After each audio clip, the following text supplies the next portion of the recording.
जय माताजी students, welcome to our YouTube channel Dhyan commerce, the key of success. जय माताजी विद्यार्थी मित्रों, ध्यान कॉमर्सना ऑनलाइन लेक्चर में बाळको आपनुं स्वागत है। धोरण 12 कॉमर्सनी अंदर एकाउंट विषय में बाळको प्रकरण नंबर 4 भागीदारीनुं पुनर्गठन आपणे स्टार्ट कर्युं छे। बाळको आगळना 2 लेक्चर में आपणे भागीदारी पुनर्गठननो अर्थ, तेना कारणों, त्यागनुं प्रमाण, लाभनुं प्रमाण कई रीते गणाय एनी समजूती અને લેક્ચર નંબર 2 માં ટેક્સ્ટબુકના ત્યાગના પ્રમાણના ઘણા બધા દાખલા આપણા ગણેલા છે। તો બાળકો આ ખૂબ જ ટૂંકું પ્રકરણ છે। આજે હું તમને લાભનું પ્રમાણ એટલે કે ભાગીદારને લાભ કઈ રીતે થાય એને લગતા દાખલા ગણવા જઈ રહ્યો છું। ગુજરાત બોર્ડની ટેક્સ્ટબુક હોય તો દાખલા નંબર 7 કાઢવાનો છે। ઉદાહરણ 4 હોમવર્કમાં સેમ કોપી છે બાળકો, પેજ નંબર 139 ખોલવાનો છે। આપની જોડે ટેક્સ્ટબુક ના હોય તો મેં રકમ અહીંયા લખેલી છે। ચાલો વિદ્યાર્થી મિત્રો, હવે સમય બગાડ્યા વગર દાખલા ઉપર જઈએ છીએ। દીપક, નિલેશ અને પ્રતિક એક ભાગીદારી પેઢીના ભાગીદાર છે। તેઓનું નફા નુકસાનનું પ્રમાણ 1:2:3 છે। તો બાળકો જે પ્રમાણ દાખલામાં આપ્યું હોય આપણને ખબર છે એને કહેવાય જૂનું નફા નુકસાનનું પ્રમાણ। તે પ્રમાણ બદલીને ભવિષ્ય માટે અનુક્રમે 2:1 કરશે। ભવિષ્યનું જે પ્રમાણ છે બાળકો એને આપણે નામ આપીશું નવું પ્રમાણ। હવે આ સંજોગોમાં કયા ભાગીદારને કેટલો લાભ થશે? હવે બાળકો રીત બદલાય છે। અત્યાર સુધી આપ ત્યાગની ગણતરી કરતા હતા, હવે લાભની ગણતરી કરવાની છે। બાળકો ગણતરીમાં ખાલી સૂત્ર ઊંધું થઈ જશે, બાકી કોઈ ફરક નહીં પડે। તો સૌપ્રથમ વિદ્યાર્થી મિત્રો આપના માટે હું ટેબલ બનાવીશ નફાની ગણતરી વાળું। વિગત, પહેલો ભાગીદાર દીપક, ચાલો પછી નિલેશ અને ત્રીજો ભાગીદાર પ્રતિક, અને અહીંયા લઈશું કુલ। ચાલો બાળકો ધ્યાન આપજો। સૌપ્રથમ લખીશું બાળકો આપણે નફા નુકસાનનું જૂનું પ્રમાણ, જૂનું નફા નુકસાનનું પ્રમાણ જે મને દેખાય છે બાળકો 1, 2 અને 3 ટોટલ કરીશું। 3 ને 2 5 ને 1 6। નીચે બાળકો જૂનો ભાગ લખીશું આપણે। જૂનો ભાગ મને દેખાય છે આઈ થિંક 1 ભાગ્યા ટોટલ પ્રમાણ 6, 2 ભાગ્યા ટોટલ પ્રમાણ 6, 3 ભાગ્યા ટોટલ પ્રમાણ 6। 2 નંબરમાં બાળકો નવું નફા નુકસાનનું પ્રમાણ લખીશું જે આપણને આપેલું જ છે 2:1 યસ। અને એમાં બાળકો નવો ભાગ લખીશું 2:1 ટોટલ થશે 5, 2/5, 2/5 અને 1/5। તો આપ જોઈ શકો છો વિદ્યાર્થી મિત્રો આ ટેબલ જૂના અને નવા નફા નુકસાનનું પ્રમાણ અને ભાગ પૂરો કરે છે। હવે બાળકો ભાગીદારને કેટલો લાભ થયો ગણવાનો છે। તો અહીંયા ધ્યાન આપજો, બાજુમાં ગણતરી કરું છું। ભાગીદારને મળેલ લાભની ગણતરી, લાભનું પ્રમાણ બરાબર નવો ભાગ માઇનસ જૂનો ભાગ। તો આપ જોઈ શકો છો બાળકો માત્ર આપણે જે ત્યાગના પ્રમાણનું સૂત્ર છે એને ઊંધું કરવાનું છે બાળકો। નવા પ્રમાણની સામે જૂનું પ્રમાણ બાદ કરવાનું છે। તો સૌપ્રથમ લઈશું બાળકો દીપકની ગણતરી। દીપક માટે નવો ભાગ આ નીચે છે બાળકો 2/5 આ લખ્યો, એની સામે જૂનો ભાગ 1/6। હવે બાળકો ક્રોસ ગુણાકાર કરીશું ફરી 6 × 2 12, 5 × 5, નીચે 6×5 30। જેવી બાદબાકી કરશો બાળકો 12 માંથી 5 જાય 7/30। તો જ્યારે બાળકો લાભનું પ્રમાણ ગણતા હોય અને જવાબ ધન આવે તો એવું કહી શકાય કે દીપકને લાભ થાય છે 7/3, 7/30। હું જવાબ ચેક કરી લઉં છું બાળકો સાચો છે કે નહીં। યસ, એકદમ સાચો છે બાળકો। હવે આ લાભ સાચો છે કે નહીં સમજવો હોય તો હું ટેકનિકલી દર વખતે આપણે એકાઉન્ટની ભાષામાં સમજાવું છું। જુઓ, એને બાળકો ટોટલ નવો ભાગ મળવાનો છે 12 અને જૂનો ભાગ છે 5। જૂના ભાગ કરતાં નવો ભાગ વધુ હોય તો લાભ થયો એવું કહી શકાય। ચાલો દીપક પછી બાળકો આપણે ગણતરી કરીશું નિલેશની। નિલેશ માટે બાળકો ફરી અહીં જઈશ। નવો ભાગ નિલેશનો છે 2/5, હંમેશા પહેલાં લઈશું નવો ભાગ। નિલેશનો જૂનો ભાગ છે બાળકો 2/6। હવે ક્રોસ ગુણાકાર કરીશું 6×2 12, 5×2 10 અને નીચે 6×5 ક્રોસ ગુણાકાર। જેવો ગુણાકાર કરશો બાળકો 2/30। ફરી બાળકો આપ જોઈ શકો છો નિલેશને પણ લાભ થાય છે। જવાબ ધનમાં આવે તો જે જવાબ ગણતા લખી નાખીશું લાભ। હવે બાળકો નિલેશ પછી ત્રીજો ભાગીદાર છે પ્રતિક। પ્રતિક માટે ફરી આપ જોઈ શકો છો નવો ભાગ છે 1/5 આ લખ્યો બાળકો। એમાંથી જૂનો ભાગ હું બાદ કરીશ 3/6। જેવો ક્રોસ ગુણાકાર કરીશ 6 × 1 = 6, 5 × 3 = 15 અને નીચે 6×5 = 30। હવે બાળકો મારા ખ્યાલથી 6માંથી 15 બાદ કરીશ એટલે આઈ થિંક -9 આવશે. -9 ભાગ્યા 30. જ્યારે બાળકો જવાબ ઋણમાં આવે ત્યારે સમજી લેવાનું કે ભાગીદારને લાભની જગ્યાએ શું થઈ રહ્યો છે?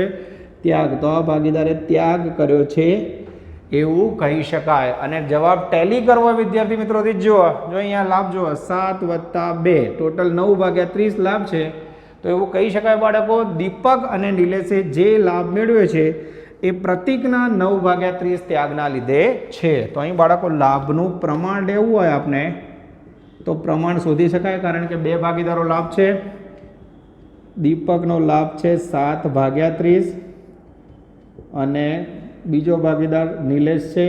નિલેશનો લાભ મને દેખાય છે 2 ભાગ્યા 30. હવે છેદ કાઢી નાખો તો પ્રમાણ મળશે આપણને 7/2. એ લાભનું પ્રમાણ કહી શકાય વિદ્યાર્થી મિત્રો. This is very important. તો આપ જોઈ શકો છો બાળકો, ખાલી સૂત્ર ઊંધું થઈ ગયું છે. ગણતરી આપની સામે સેમ ત્યાગના પ્રમાણના જેવી જ છે. વિડીયો પોઝ કરી વિદ્યાર્થી મિત્રો આખો દાખલો નોંધી લો. વિદ્યાર્થી મિત્રો હવે આપણે લેવા જઈએ છીએ ટેક્સ્ટબુકનો જેના નીચેનો દાખલો, દાખલા નંબર 8 બાળકો, જેના રેફરન્સમાં ઉદાહરણ 5 પ્રેક્ટિસ કરવાની છે તમારે. ગુજરાત બોર્ડની અંદર 2018 અને 19માં દાખલો આવી ગયેલ છે. તો વિદ્યાર્થી મિત્રો હવે આપણે લેવા જઈએ છીએ દાખલા નંબર 8. રાજુ, હસુ અને સંજુ એક ભાગીદારી પેઢીના ભાગીદાર છે. આપ જોઈ શકો છો બાળકો, માત્ર પાર્ટનરનું નામ બદલાય છે. તેઓનું નફા નુકસાનનું પ્રમાણ 5/4/3 છે. તો દાખલામાં બાળકો જે પ્રમાણ આપેલું હોય એને આપણે નામ આપીશું જૂનું પ્રમાણ. તે પ્રમાણ બદલીને ભવિષ્ય માટે અનુક્રમે જ ગયા દાખલાની જેમ જ બાળકો 2/2/1 રાખવા માંગે છે, એટલે કે આ નવું પ્રમાણ છે. આ સંજોગોમાં ભાગીદારને થતા લાભ, યસ બાળકો અહીંયા આપ જોઈ શકો છો ગયા દાખલાની જ રકમ છે, લાભની ગણતરી કરવાની છે. તો આપ જોઈ શકો છો મેં ટેબલ પણ સેમ તૈયાર રાખ્યું છે બાળકો અને લાભના પ્રમાણનું સૂત્ર પણ રેડી રાખ્યું છે. રેડી બાળકો? એના એ જ દાખલા છે બાળકો, ખાલી રકમ બદલાય છે, આપ જોતા જાઓ. ઓકે, ચાલો સૌપ્રથમ 1 નંબરમાં લખીશું જૂનું પ્રમાણ. જૂનું પ્રમાણ મને દેખાય છે બાળકો 5, 4 અને 3. હું જોઈ લઉં બાળકો, ત્યાં મૂડીનું પ્રમાણ નથી લખ્યું ને, ખાસ એ જ જોવાનું છે. યસ, નફા નુકસાનનું પ્રમાણ છે 5 ને 4 9 3 ટોટલ 12. હવે બાળકો મારો જૂનો ભાગ લખવો હોય તો 5/12, 4/12 અને 3/12. ચાલો 2 નંબરમાં વિદ્યાર્થી મિત્રો નવું પ્રમાણ લઈશું અથવા નવું નફા નુકસાનનું પ્રમાણ. નવું પ્રમાણ મને દેખાય છે 2, 2 અને 1. નીચે લઈશું નવો ભાગ 2/5, 2/5. અહીંયા ટોટલ ભાગ લખવાનો રહી ગયો 5 અને અહીંયા 1/5. તો આપ જોઈ શકો છો બાળકો, નફાનું ટેબલ મેં અહીંયા ગણતરીમાં સ્પષ્ટ દરેક દાખલામાં બન્યું છે. ફરી કહું છું બાળકો, આવું ટેબલ ન બનાવો, ડાયરેક્ટ ગણતરી કરો તો બી ચાલે, પણ ટેબલ બનાવવાથી હંમેશા ફાયદો થશે. ચાલો હવે લાભનું પ્રમાણ શોધીશું. તો સૌ પ્રથમ પહેલો ભાગીદાર છે રાજુ. રાજુનો લાભ બરાબર નવો ભાગ રાજુનો આ રહ્યો બાળકો 2/5. એમાંથી જૂનો ભાગ એનો બાદ કરીશું 5/12. હવે બાળકો ફરી જુઓ, ક્રોસ ગુણાકાર કરીશું. 12 × 2 = 24 માઇનસ પાયો પાયો 25, નીચે 12 × 5 = 60. ઠીક છે. તો હવે બાળકો આપ જોઈ શકો છો જવાબ આવશે 24માંથી 25 જાય -1/60. તો બાળકો જ્યારે લાભનું પ્રમાણ જે જવાબ ગણતા હોય વિરુદ્ધનો સાઇન આવે, ઋણ સાઇન આવે તો સમજી લેવાનો જવાબ ત્યાગ બતાવે. તો આ ભાગીદારે ત્યાગ કર્યો છે એવું કહી શકાય. છતાં બાળકો જવાબ ચેક કરી લો વિદ્યાર્થી મિત્રો. યસ, એકદમ સાચો છે બાળકો, આવી જાય છે. ચાલો અને ટેકનિકલી સમજો તો 24 નવો ભાગ હોય તો સામે જૂનો ભાગ 25, જૂના સામે નવું પ્રમાણ ઓછું છે એટલે ત્યાગ કર્યું એવું કહી શકાય. રાજુ પછી લઈશું બાળકો હસુ. હસુ માટે પણ અહીં જોઈ શકો છો બાળકો નવો ભાગ છે 2/5 માઇનસ જૂનો ભાગ હસુનો છે 4/12. જેવી બાદ બાકી કરીશું ક્રોસ ગુણાકાર લઈશું બાળકો 12 × 2 = 24 અને 5 × 20, નીચે 12 × 5 = 60. તો આપ જોઈ શકો છો 24માંથી 20 જાય 4/60. તો અહીં બાળકો જવાબ પ્લસ આવ્યો છે, પ્લસ આવ્યો છે ત્યારે એવું કહી શકીએ આ ભાગીદારને 100% લાભ થયો છે. હવે હસુનું પ્રમાણ જોવો બાળકો, હસુનું નવું પ્રમાણ 24 છે, જૂનું 20 છે. તો જૂના સામે નવો નફો વધુ છે એટલે હસુ લાભ મેળવનાર ભાગીદાર છે એવું કહી શકાય. ચાલો હસુ પછી લઈશું બાળકો ડેન્જરસ સંજુ. સંજુ માટે મારો નવો ભાગ અહીંયાથી ઉઠાવું છું 1/5 સંજુ માટે જૂનો ભાગ 3/12, ફરી બાળકો સેમ ક્રોસ ગુણાકાર કરીશું, 12 એકા 12 અને 5 તારી 15, ઓહ નીચે 60. ફરી બાળકો મને એવું લાગે છે માઇનસ હશે, 12માંથી 15 બાદ કરશો, -3/60. માઇનસમાં આવે ત્યારે એવું કહી શકીએ ભાગીદારે ત્યાગ કરેલ છે. હવે બાળકો જો ટેલી કરવું હોય તો આ રીતે જોવાનું, જો ટોટલ લાભ કેટલો આવ્યો, હસુન 4 લાભ થાય છે ઉપર, અને ત્યાગ કેટલો જઈ જોવાનો 1 અને 3 થઈ ગયું 4. તો આ રીતે બંને મેચ થવા જોઈએ. જ્યારે કોઈ બે ભાગીદાર ત્યાગ કરે ત્યારે એકનો લાભ મળે. તો અહીં એવું કહી શકાય બાળકો, અહીં હસુને 4/60 ભાગનો લાભ થાય છે, જ્યારે રાજુ 1/60 અને સંજુ 3/60 નું ત્યાગ કરેલ છે. ત્યાગનું પ્રમાણ આ બે વચ્ચે લઈશું 1 અને 3, 1/3 મળશે. તો બાળકો આપ જોઈ શકો છો લાભનું પ્રમાણ માત્ર ત્યાગના પ્રમાણનું રિવર્સ સૂત્ર છે. કઈ રીતે હું ગણતરી બોર્ડ ઉપર બતાવું છું, ખાલી ક્રોસ ગુણાકાર આવડવો જોઈએ. વિડીયો પોઝ કરી વિદ્યાર્થી મિત્રો આરામથી આખો દાખલો નોંધી લો.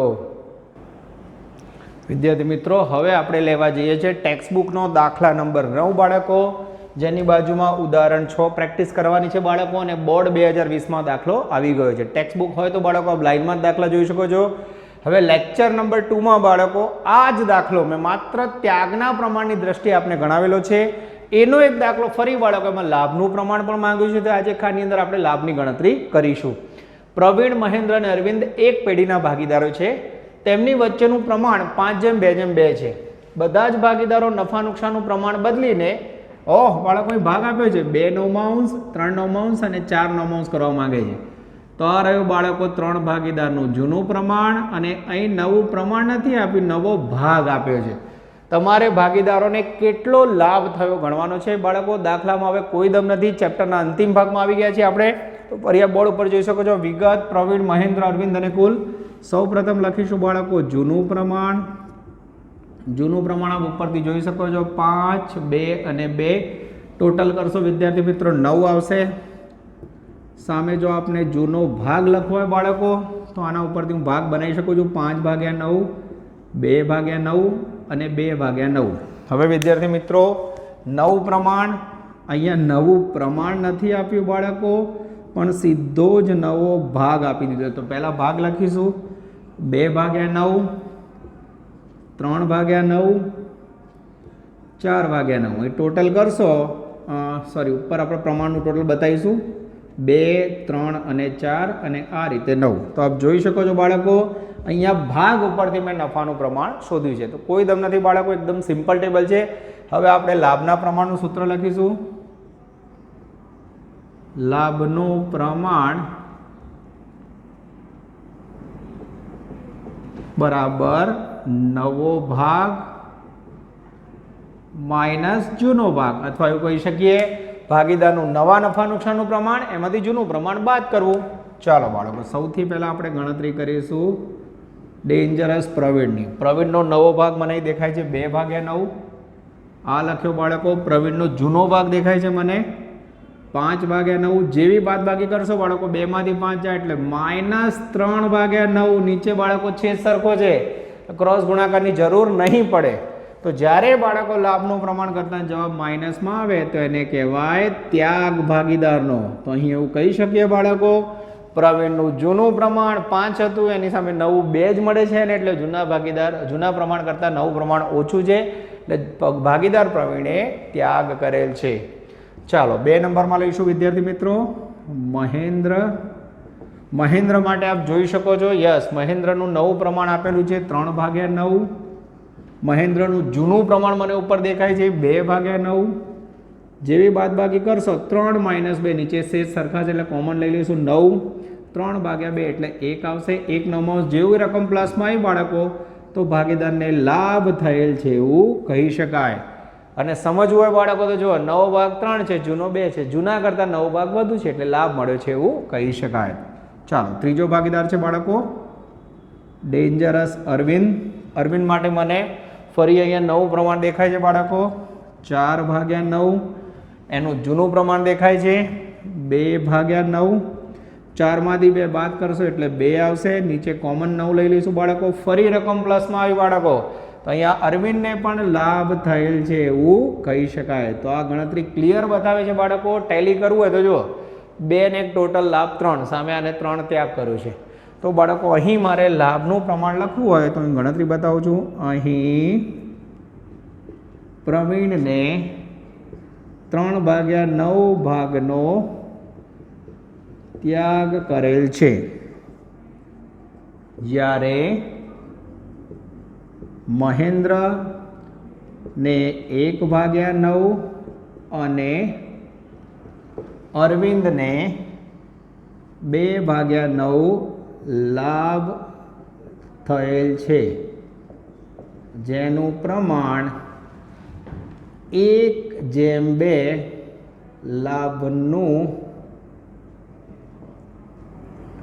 લાભનું પ્રમાણ કહી શકાય. તો આ રીતે બાળકો આપ જોઈ શકો છો, જે દાખલો મેં બીજા લેક્ચરમાં તમને ત્યાગના પ્રમાણમાં ગણાવ્યો હતો એ જ દાખલો એ લાભના પ્રમાણમાં ગણાવ્યો છે. તો વિડીયો પોઝ કરી બાળકો આખો દાખલો નોંધી લો. વિદ્યાર્થી મિત્રો, હવે આપણે લેવા જઈએ છીએ એક એક્સ્ટ્રા દાખલો બાળકો. ટેક્સ્ટબુકના આપ જોઈ શકો છો, ઓનલાઈન લેક્ચર્સમાં બધા જ દાખલા તમને ગણાવી દીધા છે, પણ બાળકો તમારો આત્મવિશ્વાસ વધે એટલે એક એક્સ્ટ્રા દાખલો લેવા જાઉં છું. ધ્યાન આપજો, દાખલાનું નામ છે ટીનું, મીનું અને પીનું. ઓકે, થોડાક બાળકો મારા અક્ષર અલગ છે પણ હું બોલું એના ઉપર ધ્યાન આપજો. ટીનું, મીનું અને પીનું એક પેઢીના ભાગીદાર છે.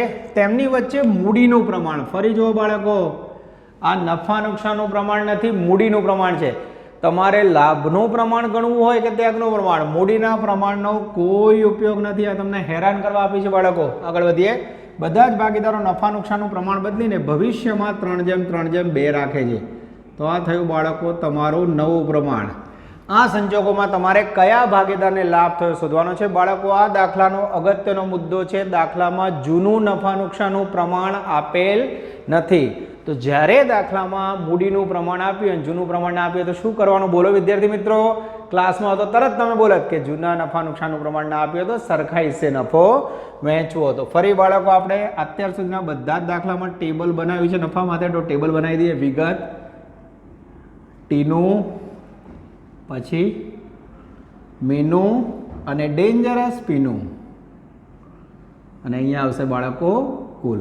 ઓકે, ચાલો ફરી જોજો બાળકો. નફા નુકસાનનું પ્રમાણ આપેલ નથી તો સૌથી પહેલાં જૂનું પ્રમાણ હંમેશા સરખે હિસ્સે લઈ લેવું, 1/1/1 ટોટલ 3.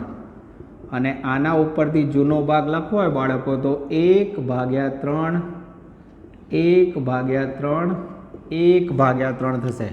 અને એના ઉપરથી બાળકો નવું પ્રમાણ લખવું હોય તો નવું પ્રમાણ દાખલામાં આપેલું છે 3/3/2. 3 ને 3 6 ને 2 8, ટોટલ ભાગ 8.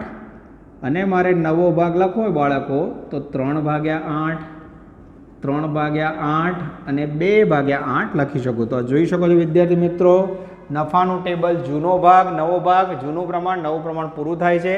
હવે બાળકો સિમ્પલ હું આપની સામે છેલ્લા દાખલામાં સૂત્ર લખીશ. લાભનું પ્રમાણ બરાબર નવો ભાગ માઇનસ જૂનો ભાગ, અથવા નફા નુકસાનનું નવું પ્રમાણ માઇનસ જૂનું પ્રમાણ એવું કહી શકીએ. તો બાળકો સૌથી પહેલાં લઈશું આપણે ટીનુંની ગણતરી. ટીનું બરાબર નવો ભાગ ટીનુંનો છે 3/8. આ લખ્યો બાળકો. ટીનુંનો જૂનો ભાગ મને દેખાય છે બાળકો 1/3, અહીંયા મૂકીશું. છેદ સરખા નથી એટલે ક્રોસ ગુણાકાર કરીશું બાળકો. 3 તરી 9, 8 એકા 8, નીચે 8 તરી 24. તો આપ જોઈ શકો છો બાળકો 1/24 આ તમારો જવાબ આવશે. જ્યારે તમે લાભનું પ્રમાણ કરતો હોય જવાબ ધન આવે તો ભાગીદારને લાભ થાય છે એવું કહી શકાય. અને ગણતરીથી સમજવું હોય બાળકો તો જૂનો ભાગ હતો 8, નવો વધારે છે માટે લાભ છે એવું કહી શકાય. ટીનું પછી લઈશું બાળકો મીનું. મીનું માટે મને દેખાય છે નવો ભાગ 3/8. આ લખ્યો બાળકો. એમાંથી મીનુંનું જૂનું પ્રમાણ આપ જોઈ શકો છો 1/3 1/3. હવે બાળકો હું સાઈડમાં જોઉં છું, આપને ક્રોસ ગુણાકાર કરવો હોય તો 3 તરી 9, 8 એકા 8. ફરી બાળકો જોઈ લો છો કે 3/8 1/3 સાચું છે. 8 તરી 24. ફરી બાળકો જવાબ આવશે 1/24. ફરી જવાબ ધનમાં આવે છે બાળકો, માટે એવું કહી શકાય મીનુને પણ લાભ થાય છે. તો આને પણ લાભ થયો એવું કહી શકાય. હવે જુઓ, આ બેનો ટોટલ લાભ 1 + 1 2 આવ્યો ને, તો ત્રીજાનો જવાબ 2/24 માઇનસમાં આવશે. એને ત્યાગ કર્યો હશે 100%. બાળકો દાખલાનો કોન્સેપ્ટ સમજી લો ને તો તમારો જવાબ ટોટલ મેચ થવો જોઈએ. જો આ 2નો લાભ મળ્યો તો ત્રીજો એટલો ત્યાગ કરશે, જોઈ લેજો. ઓકે, ચાલો મીનું પછી જોઈએ હવે મારી ગણતરી સાચી છે કે નહીં. ડેન્જરસ પીનું, પીનુંનું નવું પ્રમાણ 2/8, પીનુંનું જૂનું પ્રમાણ 1/3. ક્રોસ ગુણાકાર કરીશું, 3 દુ 6, 8 એકા 8 અને નીચે 8 તરી 24. જેવો બાદ બાકી કરશો બાળકો 6 માંથી 8 જાય -2 અને નીચે 24. મેં હમણાં જ કીધું હતું વિદ્યાર્થી મિત્રો, જો માઇનસમાં આવ્યો એટલે પીનું શું કરે છે?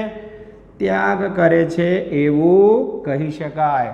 તો જ્યારે કોઈ બે ભાગીદાર એક લાભ કરે તો એટલા જ પ્રમાણમાં કોઈ એક ભાગીદાર ત્યાગ કરે. તો આપણે એવું કહી શકીએ અહીં ટીનું 1/24 અને મીનું 1/24 લાભ મેળવે છે. તો લાભનું પ્રમાણ 1:1 કહી શકાય. જ્યારે પીનું 2/24 પોતાનો ભાગ ત્યાગ કરશે એવું કહી શકાય. તો આપ જોઈ શકો છો બાળકો, પૂરો જીવ લગાડીને મેં આપણને 3 માર્કના બધા જ દાખલા ટેક્સ્ટબુકના અને અલગ અલગ લેક્ચરમાં એક વધારાનો દાખલો પ્રેક્ટિસ કરાવ્યો છે બાળકો. તો પુનર્ગઠનની અંદર બાળકો આનાથી વધારે કોઈ દિવસ ગુજરાત બોર્ડમાં પૂછાયું નથી. છતાંય બાળકો ધ્યાન કોમર્સ હંમેશા બાળકનું એટલે છે. નેક્સ્ટ લેક્ચરમાં હું પુનઃમૂલ્યાંકન ખાતું અને નફાની વહેંચણીના 2 અલગ દાખલા આપેલા છે, એની પણ આપણે પ્રેક્ટિસ કરાવીશ. પણ મોસ્ટલી જોવા જઈએ બાળકો તો બોર્ડનો આખો ભાગ પૂરો થઈ જાય છે. વિડીયો પોઝ કરી બાળકો આ એક્સ્ટ્રા દાખલો અને એનો જવાબ બંને નોંધી લેજો. આની રકમ ક્યાંય ચોપડીમાં આપેલ નથી. તો અહીં સુધી રાખીએ છીએ બાળકો. Take care, all the best. જય માતાજી. Please like, subscribe, share and press bell icon for notification. Thank you.